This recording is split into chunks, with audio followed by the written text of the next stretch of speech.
Hi everyone! So recently I did an IG live with Olivia Gudaniec, who is a video strategist. She helps entrepreneurs create videos with the strategy behind it, and she's just amazing all around. So we spoke a lot about PR, about media pitches, like everything from what is a media pitch to what's a press release to crisis management to when you should hire a PR agency, as well as freelance writing and all of the freelance writing I've done and how to pitch your articles and all that good stuff. So if you're interested, I'm adding it onto here just because I know a lot of you don't follow me on Instagram, or maybe you're working and you missed the IG live. So I'm including it on here because I think it's an amazing source of information and I think you would really love it if you follow me for PR. So I'm just gonna play the video and let it speak for itself. As always, thank you so much for watching and I'll see you back here next time. There we go. Hello, hello. My name is Olivia Gudaniec and you're watching the Olivia G Show. And today we're talking to Swanee, who is a PR strategist, and we're talking about freelance writing as well. Yeah, it worked. It worked, yes. So if you guys can hear us, give me a heart, give me a thumbs up, let me breathe again. I was like, oh my gosh, this needs to happen today. I've I told know. everyone. How are you feeling? I'm good. How are you? I'm good. I'm good. Thank you. Thank you for your patience, everybody. Thank you, Swanee. Welcome to your very first live. Thank you. I'm excited for it. What an entrance too, huh? I know. You have to be ready for everything. You really do. You really do. Okay, so as I mentioned before, today's episode is all about the world of PR, freelance writing. Swanee here is the expert. So let's start off with telling us, when is it the right time to hire a publicist? Anytime. No. So I think the right time would be when you are interested in understanding how to distribute your message to the public. So once your company is all set up and your brand is all set up and you want to get the public to know this brand because it's already, you've gotten it as best as you could. So you would hire a publicist to work with you on that messaging and to work with you on the messages that you want to distribute and the products that you want to launch or the events that you want to host. For sure. And your job title is a PR strategist. So what does that mean? For those who are That like, what's that? I thought it was just publicist. Yeah, so I think PR careers have evolved because of social media. So PR strategist means that I would come in, work with your brand, um, formulate a strategy for whatever your goals are, whether that's brand awareness or sales or whatever it is, or influencer marketing, and create a plan, 6 months, 1 year based on what you would want your company to receive, and work with the media to get that out there and work with using social media as well. So it involves a lot. Yeah, day to day, and I'm sure we'll get into this, but day to day is press releases, media pitching, looking at strategies, and I can elaborate more when we get into For sure. I mean, I have so many questions. I don't know where to start. I guess it. let's just go down to like the very beginning. Let's say I'm hiring you. Is it based on the number of press releases or media that I attain? Is it based on a monthly contract? Uh, and what happens, let's say, if that's not met? Like how, okay, first let's go to, I want to work with you right now. I'm hiring you as my PR strategist, publicist. What are the time limits, or is there a contract? How does that work? Normally, it would be done by contract, 6 months to a year. There are freelance publicists who do it by project, so it can be a shorter term, and it would be hourly. So hourly, let's say my company or somebody else's company gives you a certain set of hours, and that's how you would sort of negotiate the contract with them. But every agency has a different way of working. So I'm sure you could find something, an agency that would do maybe 3 months, or an agency that has a 1 year minimum, because PR is more of a long-term commitment. So it just depends. Okay. And what happens, let's say we have a whole like itinerary plan and there is no media that comes out of it. Has that ever happened that you've had a client and you just like, you know what, it's just not working? I know you're always giving solutions, but has that ever Right. happened where you couldn't either get them on that TV show or get them in that magazine, newspaper, and what Right. happens? Yeah. So that has never happened to me and the companies that I've been with. There are times when maybe the client isn't the best fit. Maybe your agency specializes in beauty and the client is a tech client, right? So maybe um, you don't necessarily know how to get into that industry or something like that. And in that case, I think the president or the owner wouldn't sign that client, because if you know that maybe it's not, the synergy won't be there, then it is not a good idea to work with that client. So usually you'd sign somebody who you know that you can do good work for and that you can actually get into the press, that you can get into their publications. Maybe not. Sometimes clients have, obviously everybody wants to be a top tier Yeah. Condé Nast and the New York Times. You know, and it takes a while to get there and to build up your story to be able to get to that point. So I think that's also why it's important to sign with PR for a longer term so And that have they you can guys, consistently work on that. yeah, and have you guys ever turned somebody away, just been like, you know what, we we love what you do, but you probably, or even direct them elsewhere to another agency? Is that common, or you kind of give everybody a shot? Yeah, so definitely we've turned people away. We had somebody who wanted us to work on real estate, and that is not something uh, that we specialize in. So, you know, it could be maybe we do like a 3-month trial to see how it goes.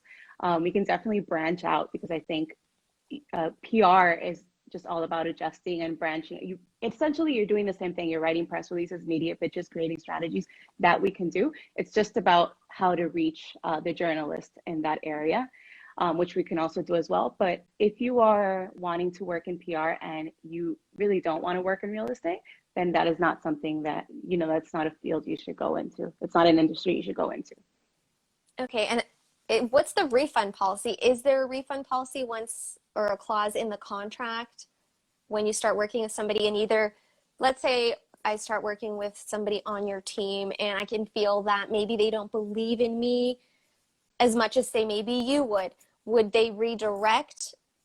Would you switch between team members on your in your Yeah, agency?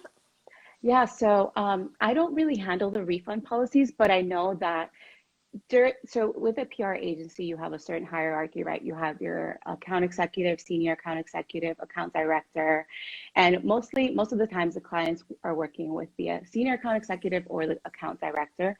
If it's not a good fit between them, then maybe the president would decide to switch over to a different account director and try to make it work and try to see what it is that's not working, and just go from there and see how they can be able to fix that. Okay, so if I'm coming to the agency, can I choose like who I'm paired up with? Do I meet a So bunch of no, people, or yeah, I'm so yes, curious. no, it's okay. So yeah, so when you sign with an agency, most agencies have their own topics they specialize in, their own industries they specialize in. And everyone that works in the agency is interested in those industries and is hopefully well versed in those industries. So they would assign, you know, because they're your agency, you kind of want to trust them to be able to do what they do and and know that they are going to have the right judgment to be able to assign somebody to your account that's going to be passionate and work on your account. So you wouldn't really pick and choose, because it can be such a collaborative environment that maybe I'm working on this account and they have an event, so I'll start working with another account executive or another senior account executive, and maybe we all strategize together. Usually in agencies, when you first sign with an account, the director and everybody sits down and starts strategizing together on what this account could be and look like. So it's really a collaborative environment as well. It's interesting because when I started digging deeper into the world of PR, because I work in film and television, so I've been exposed to publicists here and there, but I'm really trying to get my teeth into into the world and understand it. I Yeah. guess I kind of thought PR was kind of like my relationship with my agent. They get paid when I get featured, when I get put into a movie or a TV show, but it's not the same in PR because you're getting paid regardless if anything comes out of it. Right, right. So it's yeah, and it's including media placements and obviously coverage. There's also the whole strategy behind it, and that's something that PR professionals know how to do very well. And that is also something that you're paying for because not everyone is going to come in and just know what to do or how to reach the public with, you know, with your message, or how to reach press with the message that you want to distribute. So I think that you're paying for the expertise, for coverage, for whatever media kits are created, whatever press releases are created, and that's really, really valuable because not everyone is going to learn how to do that. And that's also going back to my point, that's why I think that it's very important to sign in the long run, because you can start off with a brand and build it up so that the New York Times will want to cover it, and you know that it'll be on Condé Nast Traveler or whatever their dream publication is. And working with them, I've had clients that I've worked with for 2 years, and after 2 years was when they were able to get to that point, and that was all PR efforts. That was all positioning, the messaging, and connections. 100%. We have a question that came in too, so I'm going to read it here. What's the difference between a PR firm and a marketing or social media manager? So yeah, so that's a great question, and I think it's a common question that people have. So with PR, what you're mostly going to get from them is dealing with the press, and knowing, and to PR understands how to distribute your message to the press, which is a whole different ballgame than distributing to, let's say, your social media audience, right? You have to be a little bit more, I guess, interactive with social media. And then with marketing, it's more of like the analytics side of it and like the back end of things, and how do you copyright for your website so that people will actually come in and buy what you have to sell, and how do you create ads for the ads that you maybe want to place on a magazine, right? So PR is the other side of that. You're not creating an ad, you are getting the journalist to cover your brand organically. So let's say I represent a beauty brand and I have a really amazing retinol cream. I want this, yeah, this, I'm this all for the retinol. right. It's a popular ingredient now. So let's say that you want this really great beauty journalist to cover that product. You would send it to them. Hopefully you have that contact already. Hopefully you know them already, and then they would place your product, let's say, in the editor's pick of the month, right? And so people are more likely to believe and to trust a source that's coming, to trust the editor versus to look at an ad and actually trust it, right? Because the editor has tested it and they have decided whether or not they like it. So if it's there, you know that they're credible, versus an ad that you look at, but it's more of a subconscious type of thing. Yeah, and I think just getting it out in the media brings up that expert factor, right? Expertise, somebody else is vouching for you too. Whereas with social media, unless you have other people in your ads, it's mostly you trying to sell yourself, which is still powerful. It's just a different road, right? Yeah, it's a different road. It's a different approach. It's a different audience. So you have to keep all of that in mind. Absolutely. But that's not to say that PR, sorry to cut you off. No, I'm excited. Go. That's not to say that a lot of PR companies have included social media. They've included influencer marketing because it's all encompassing and it all kind of goes hand in hand. So you'll see a lot of PR companies that have included that, and that have also marketing teams, and that work, you know, their marketing team works alongside the PR team, and they kind of work collaboratively as well.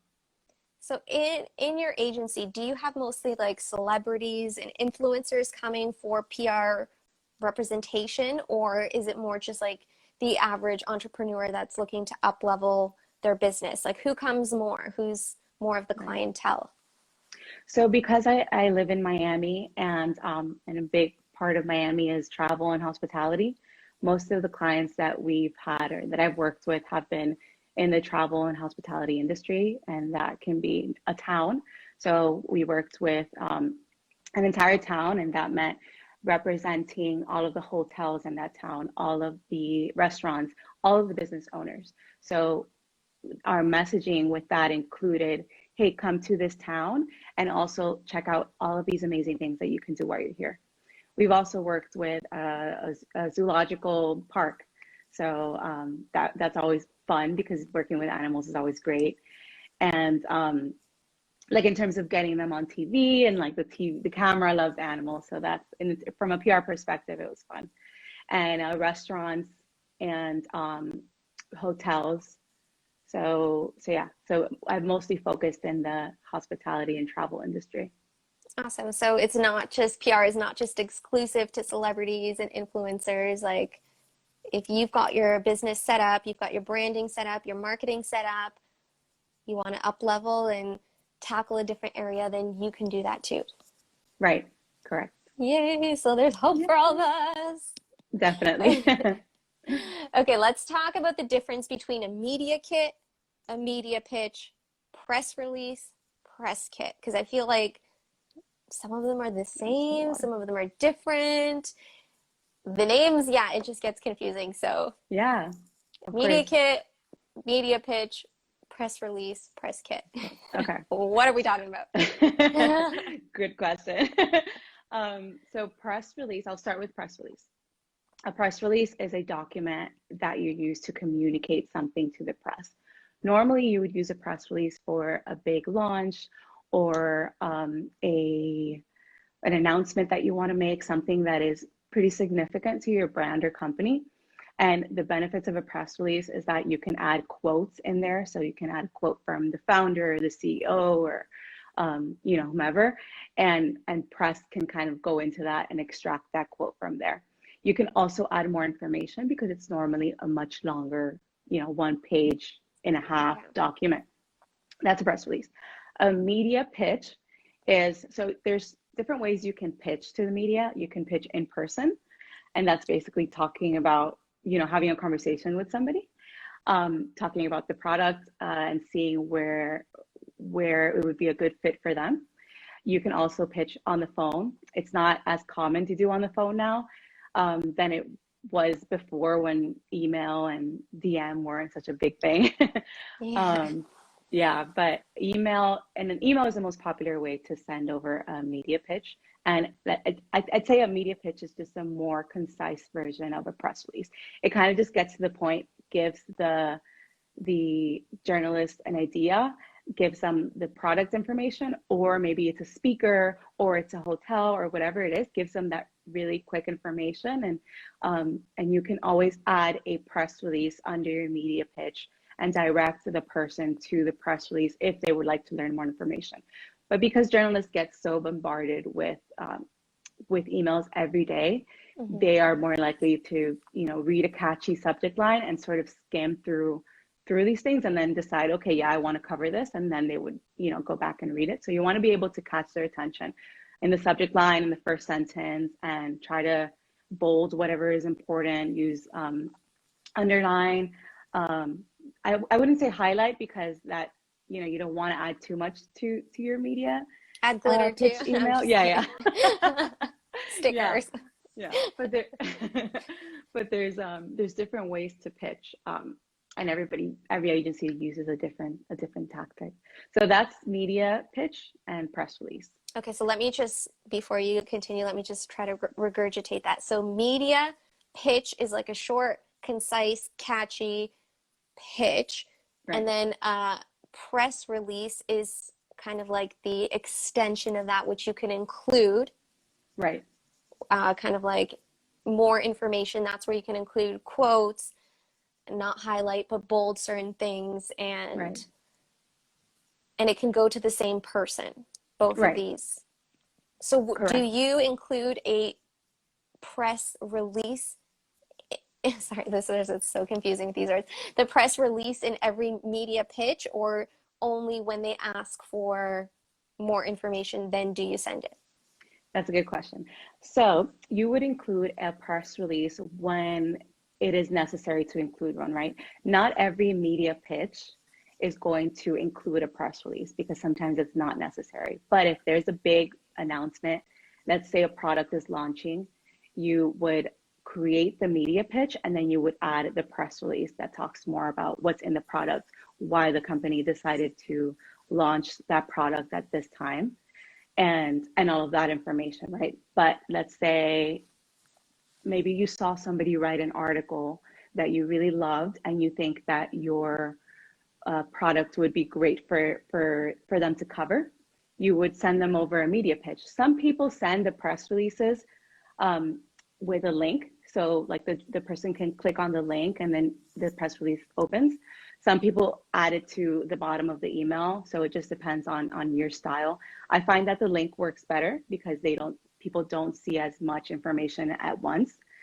So you try to catch their attention with the media pitch, and then you link to the press release if they need more information about the brand, or, you know, if you wanted to add a general, if there's nothing going on and you still wanted to add a general press release about the product or the brand, then you would still add that link. Or usually I wouldn't send it with attachments. I wouldn't add the press release as an attachment. A lot of times journalists can't open emails with attachments. So the best thing to do is add it to the email or include a link.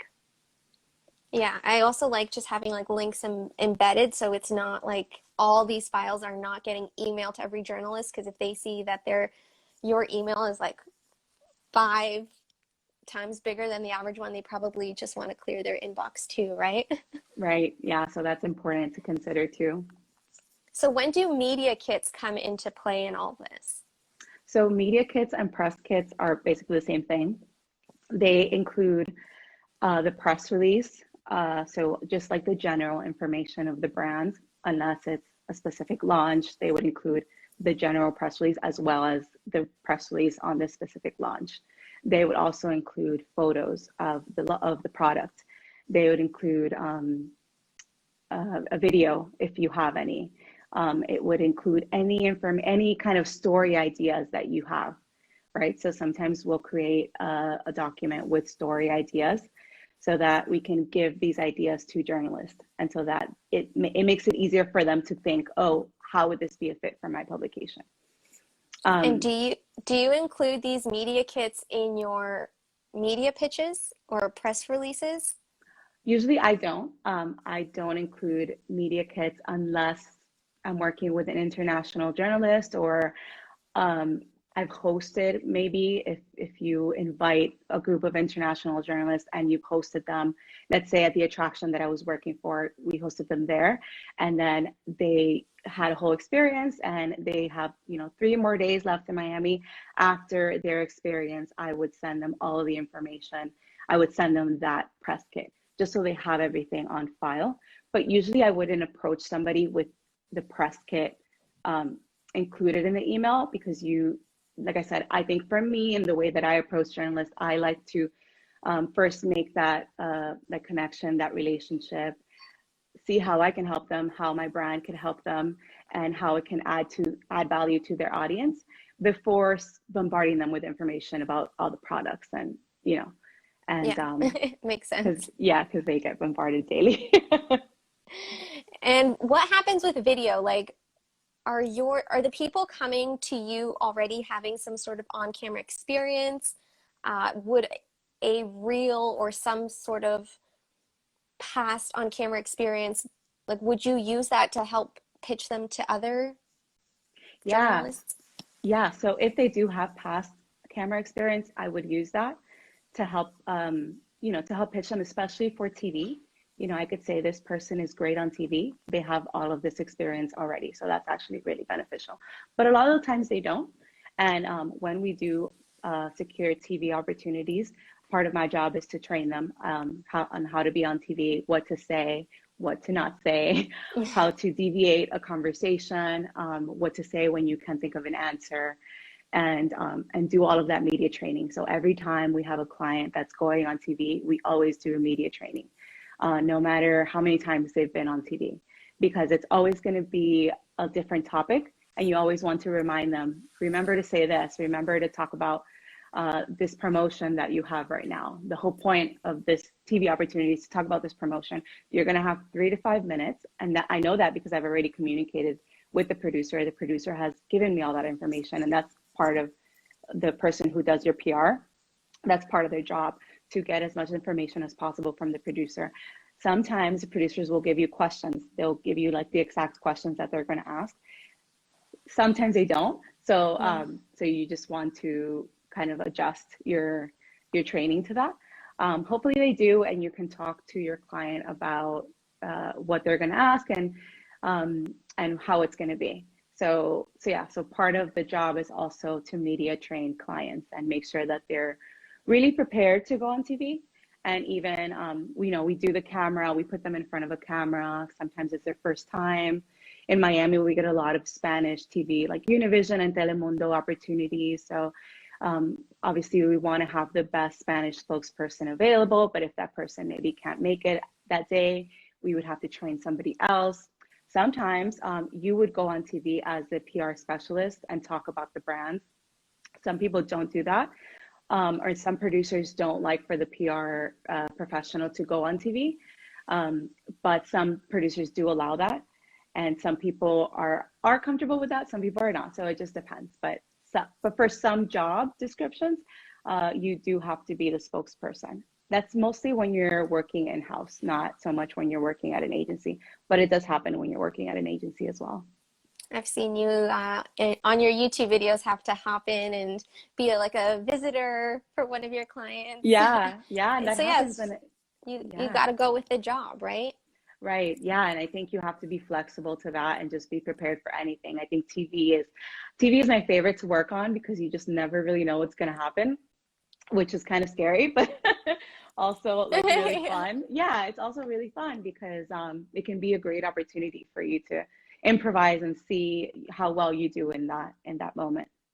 So let's say I'm a client, I'm coming in. Are you always pitching and doing all of this on my behalf? Because I know I've talked to other PR strategists, specialists, media coaches, and they more train the client to pitch themselves.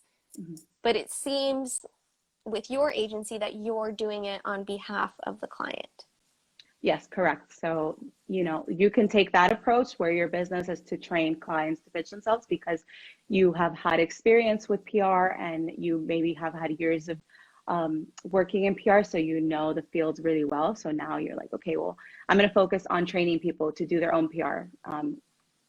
Or you can be an agency that consistently works on media pitching, creating press releases, talking, let's say in influencer marketing or organizing events, and they handle all of that and they kind of take it off your hands. And sometimes that's better because you don't always have the mind of a PR professional, and not everybody has that.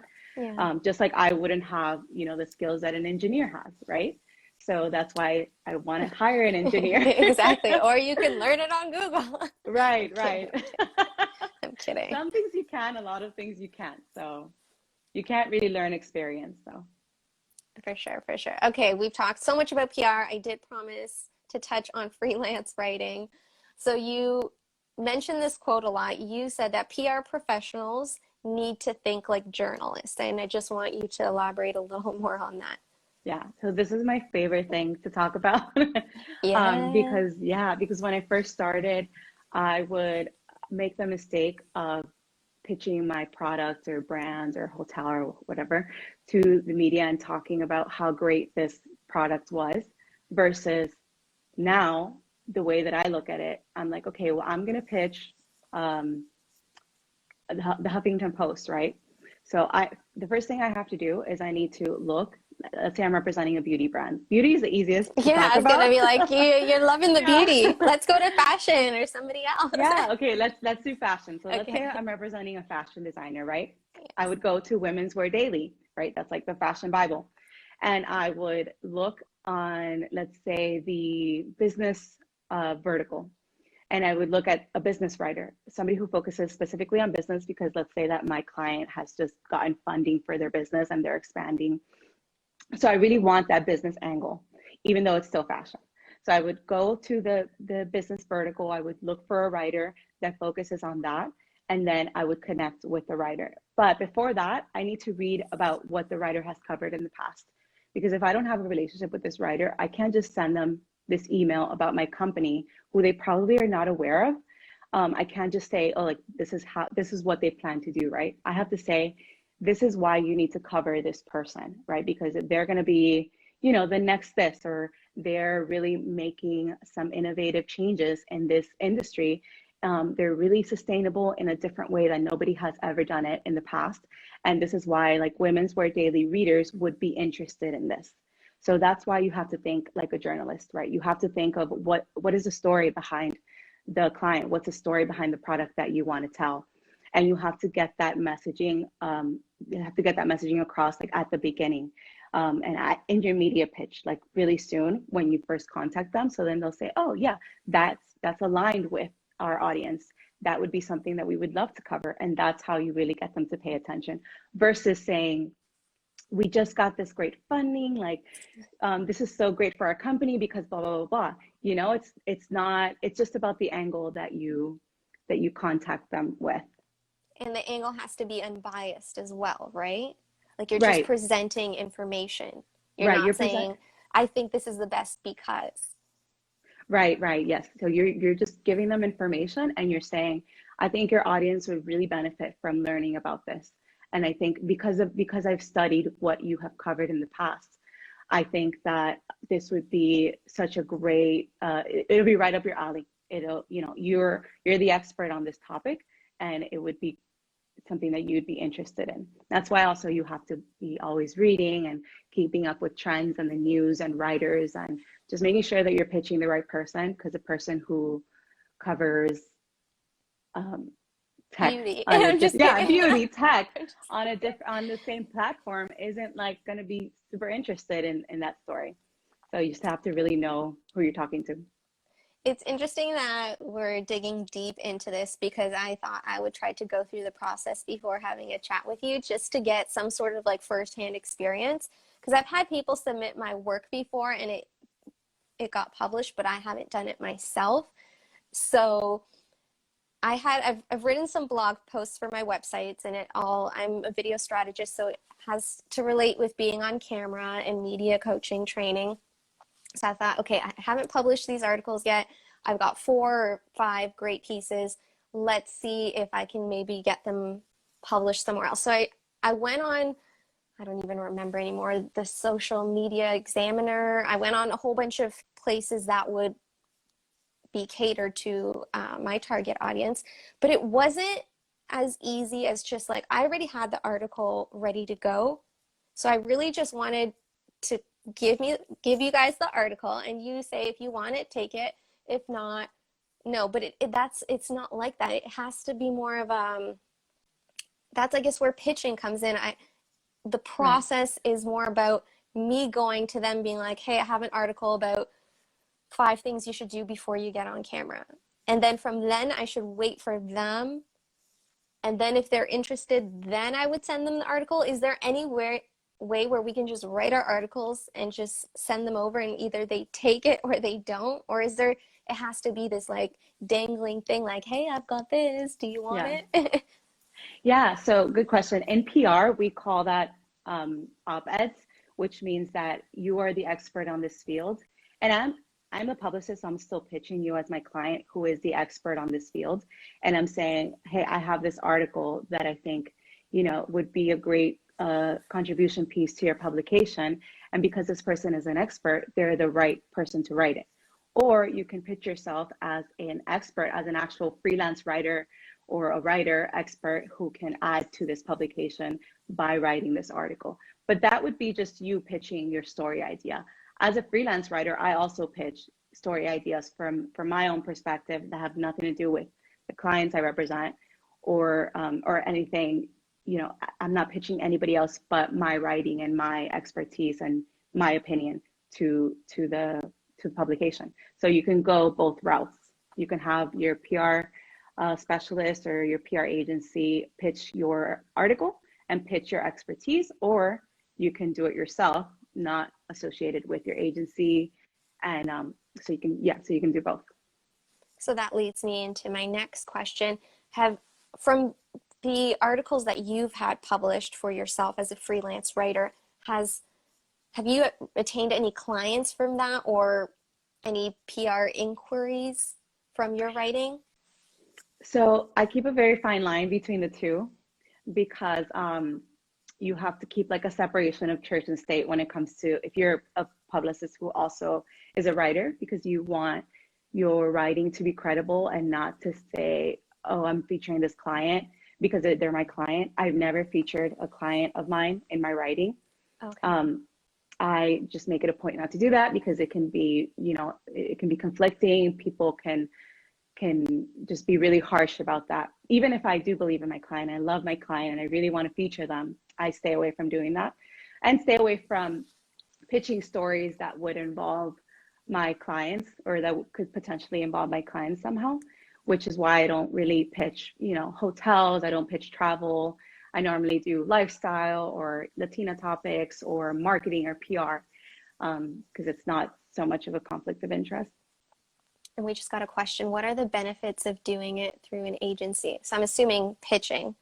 And I guess I would answer it in the sense from what I've gathered from this conversation is that it would just accelerate that learning curve in the process and connect you with the right Correct. people faster. But Correct. Because I'll let you take yeah, it yeah, away. you said it. I would just say the same thing. And I think that, you know, when you have an agency do it, you already know that these are professionals who have those connections and who know how to pitch your story. So you don't have to look up how to pitch this or look up or, you know, read all of these articles about what the journalist is covering because they've already done all that work and they already have the background. So you don't have to go through all of that. And that's winning, guys. That's winning. So I want to leave you guys with a resource that I've discovered over the past year or two. It's called Haro, Haro. So a lot of journalists are constantly looking for writers. So I get bombarded in my inbox maybe 3-4 times a day with things that you can possibly pitch to. Have you heard of anything else, Swanee, in regards to where we can pitch to just make the process a little easier? So I use Haro for myself and my clients. And then I also use Twitter. Twitter is big for writers. I actually just have an account because I want to connect with people who are seeking writers or, you know, to connect with publications. So there's a lot of different types of accounts that publish where people that are seeking writers. So Writers of Color is an account that I follow, and they're always posting every day. They're posting a new opportunity from full-time jobs to people that are now looking for, you know, writers of color or Latina writers or Black writers or whatever it is. So I would say I love that. Twitter is also a really good resource. Yeah, you never know. We could have had all this stuff right in front of us, but you just have to have the mindset of what you're searching for. Right, exactly. And where can people find you, Swanee? So you can find me on YouTube. On YouTube, I have a ton of PR videos. I talk more in detail about everything. I have a playlist on there just about PR. I also do lifestyle videos, but you know, I know we're focusing on PR here. And so I have a playlist that you can check out. You can also connect with me via Instagram. Email me if you're in need of any services. I'm happy to help in any way that I can. And yeah. Yeah, and I'll be sure to put her links in the description box. I'll be sure to put her YouTube channel so it'll be easily accessible. And before I let you go, I just want to end off with what happens, like how does the PR world prepare you for crisis situations? Let's say the client gets press and it's not good. Is all press good press? Hmm? Um, I don't have an opinion on that yet, Okay. but I think that it prepares you because PR teaches you to be adaptable and to learn new things every day and to be constantly going with, you know, what's happening in the moment. And a lot of times, yeah, you'll make mistakes or that will happen where you are working with a journalist for a long time on a story and then they give it an unfavorable spin. Luckily, that hasn't happened to me a lot, but it has happened. I'd say 1 or 2 times. And in that moment, you really have no control over what the journalist writes, and you don't want to get them, try to get them to change their opinion, or you just want to respect their work as much as you can. if they thought that that was a spin to give it, or if they sought out that story. Sometimes journalists will seek out a story that's not really there, but you know, they have to get paid too. So I think that's like as real as I can get with you. But you can reach out to them. You can say, hey, like, why did you take this spin, or what happened here that maybe was miscommunicated or something like that. And that's how you can try to fix it. Sometimes it is not as easy to fix, and sometimes you just have to accept that it was a bad, you know, it was a bad perspective. It wasn't favorable. Depending on what you work on, because I work on hotels, travel, and all of that is like really fun stuff. So there's really not a lot of ways that you can spin that negatively. But let's go back to beauty. Like if your beauty product is let's say not cruelty free, and you want somebody to cover it. I worked actually on a beauty brand, and I had some journalists say I can't cover this brand because they're not cruelty free, right? So you want them to be upfront with you at the beginning versus publishing a story that's unfavorable to the brand. Yeah, you don't want somebody to take you on and then by the end be like, actually, I don't believe in this because of ABC. Like, whoa, whoa, whoa. I guess that's where a professional comes into play to help avoid those mishaps, right? Right, yeah, and sometimes they happen in the moment. I was working with a client where I kind of want to protect their identity, so I won't say like too many details, but I was, at the moment I was on site and something bad happened to a customer on site, and they had to call an ambulance. And so when you're in the ambulance, a lot of people don't know this, but the radio stations have a direct signal to like what they're saying inside when they're on the way somewhere. So they'll like break the news before you can even get to them with a statement saying this is what happened and this is how we're fixing it and this is like what really happened on site.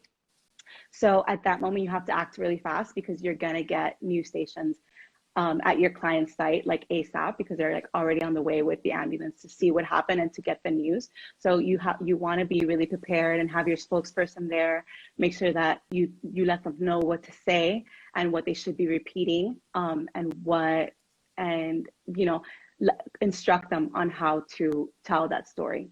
You would also send over an announcement. It can be a short paragraph about what has just happened at this establishment. So you want to try to beat the news in that instance. Yeah. You want to try to get to the news desk before the news desk gets to your client. So you have to work really fast when crisis happens. Well, that's just like a whole. That's like PR.